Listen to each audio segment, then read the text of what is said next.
And let's fucking go. I know how to do this shit. I know how to do my job. I don't know how to do my job.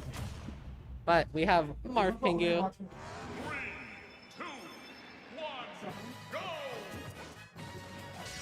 Right. Going to Smashville round one? Okay. Interesting pick. I don't know how much these two players have played in bracket before, but I feel like it's a very odd pick to be like, yeah, let's go Smashville round one. I gotta feel like this is a good Wolf stage, but we'll see. I know there's definitely a reason they both agreed to it. Oh wow, that is a crazy tech chase option. The DI is gonna let him slip out of there though. Oh wow. I know Pingu's usually more of a ledge trap guy, but he really tried to go out there and he saw the consequences. Pingu's ledge trapping is very good though. He's so good at like conditioning and getting the information out of his opponent that way. Wolf is a very good character to do that with too. One of those things where you just see like, you see play styles complemented by the character. Like, I know that this is a good Pingu character because it just, everything that Wolf is good at is what Pingu's good at, and it just allows him to just take that all out on every single opponent at the ledge every time. She said she was going to the bathroom, but she's also been gone like 5 minutes. Which the bathroom is right there, so I'm just, I don't know, I'm worried.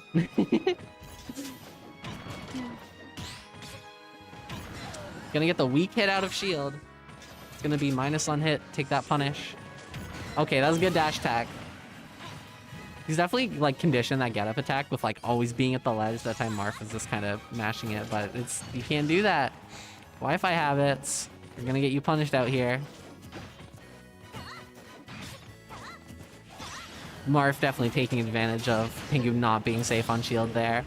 Like Wolf has good like safety on shield frame data, but I feel like the way that like the Wolf players play is like you're always trying to approach with stuff coming from that diagonal angle, and that's not good for shield pressure for sure.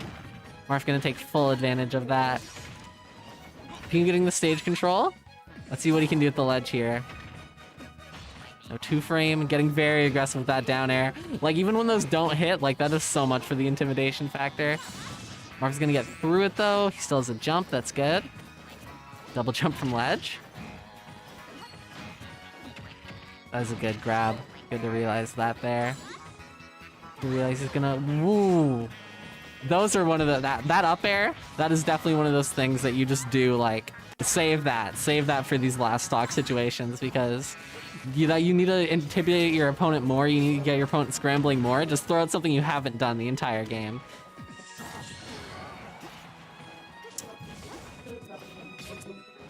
Pingu looking like a little inexperienced with the Zelda ledge traps, not knowing what to do with this recovery. Obviously Zelda, a rare character, we don't see them very often. Oh, wow. Wow. Double down smash. Let's do it again.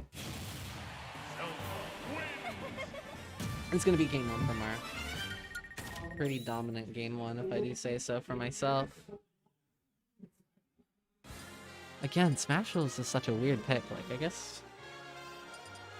I don't know enough about, like, Zelda to know. I feel like Zelda wants her space, but Marf just made that work.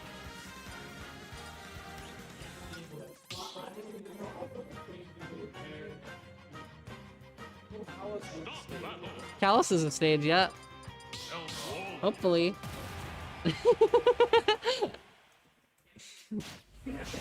No, it's a stage. I'm sure it's a stage. We also picked it, so... Well, we've seen a lot of Callus today. More than any other stage. Good parry. You see him parry and then do nothing, but I feel like that's just like a start of the match thing where you just kind of want to see how your opponent reacts to that. Be able to take that information. Okay. Those platforms are really nice for Wolf's combo game too, because Wolf, obviously, that back air killing notoriously early. Wow! That definitely wasn't true, but like, it's so hard to immediately pick an options. Like, you're not gonna neutral air dodge when you're that low.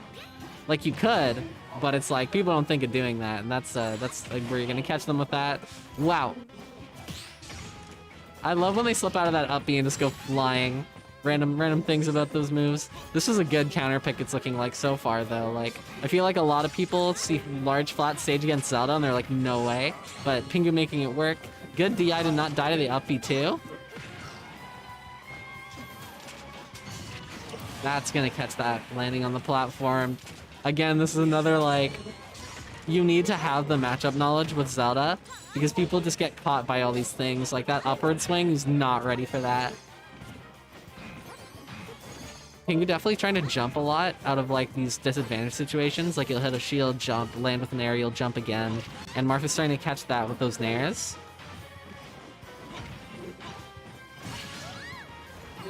Landing down air.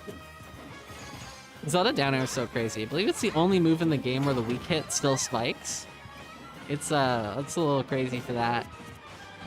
Definitely a good way of just like, if my opponent's really trying to get right below me to hit me with their up airs, then let me just throw this out.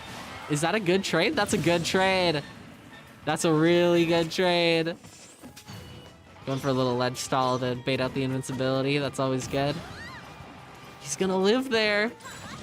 Your counter pick's working against you a little bit now. Uh-oh. Clean F tilt. Wow. The fact that that did not grab is crazy. Grabs suck in this game. Thank God, though. Oh, gonna catch that roll. Wow. Another dominant game by Marf. That's tough. Tough to get your counter pick and then to get immediately two stock the second time. We'll see how he adapts to this, though. It's still not over yet. Something can definitely be made from it. Oh, so he's playing melee. That's where they are. I was not paying attention. I don't know. That has to be a set. They left me here on commentary. All alone. It's okay. I have chat. Speaking of chat, I wasn't even looking at you guys. Are you active?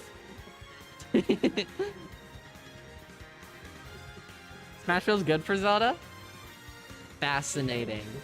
I feel like someone who's very inexperienced with Zelda, I have a hard time seeing why.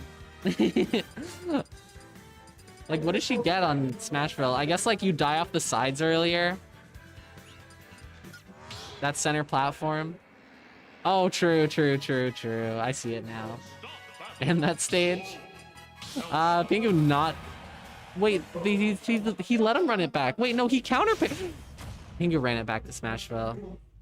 Pingu ran it back to Smashville, guys. This is a little not good. I guess. Like, I feel like it's like, it depends on the matchup, because if you're playing a character that's really, like, I know for me, like, playing Fox, I see the stage and I'm like, well, Zelda isn't gonna have the time with me constantly getting in her face. Like, there's not enough room on the stage for her to set up. But I guess depending on the player, depending on the matchup, it can be a very good stage for that Phantom to cover the entire stage. And I definitely see it being a good stage for her with, like, the way the meta kind of is. And Pingu immediately retaliating. Like, you get this weak hit, I'm just gonna immediately punish you for doing something minus on shield. Marf is doing a lot of, like, preemptively covering options, like, trying to get the read out there, trying to cover those rolls. But, like, he's doing it at such a good spacing where it's like, I'm gonna read a roll and I'm gonna up tilt here, but even if you don't roll, like, I'm not gonna get punished for that, because you're gonna do something else. You're gonna jump, you're gonna do something, and not immediately punish me for doing this up tilt. Oh, wow, that's heartbreaking to know that you hit the down smash perfectly like that to get that option, but then he's gonna roll right through it anyway. Just a little misspacing. Sometimes it's enough to just demoralize someone. But it's okay. If he takes the stock, makes it back to even. Uh-oh. But now he's off stage. No way! That's a rough side B. I physically hear the slingshots next to me. I hear him just slinging that stick around, trying to get something.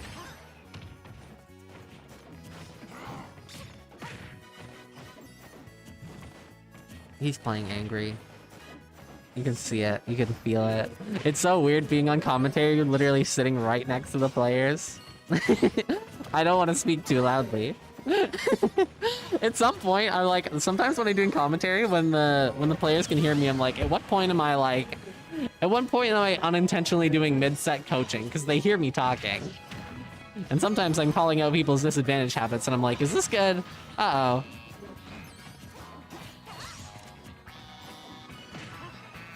He's gonna get that stock though, and if he can get this one, if he can get another good like advantage thing, I feel like Pingu has a really good advantage state, a really good combo tree, but he's just been not on his game as much for it today. Like I noticed in the set that we played, like it was a little like, I normally die way sooner, but we're gonna see he's a little warmed up now and able to take these stocks.